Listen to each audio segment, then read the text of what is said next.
ชีวิตกับบ่มีหยังดอกนั่งเฮ็ดแต่งานนี่แหละ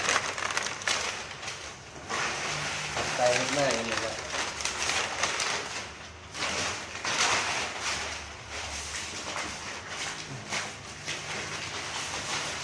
อันนี้ครับเวลาที่ไปเล่น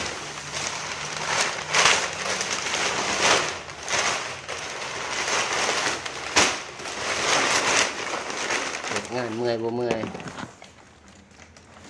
ชวนลูก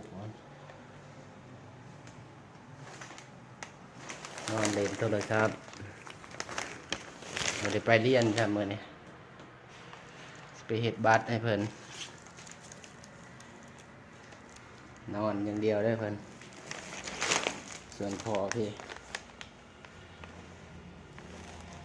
บ่ได้เฮ็ดอิหยังบ่ได้ซอยดอกซอยเบิ่งซื่อๆว่าเมื่อยบ่โอ้เขาใหญ่เลยเนาะใส่เข้ากับบ่ได้ว่าวแห้งหลายเดี๋ยวเขาก็หนีจากอีกแห้งบ่มีผู้เบิ่งอีกบัดนี้ยากอีกเมื่อยก็สร้างมันหาเงินให้เขานั่นแหละ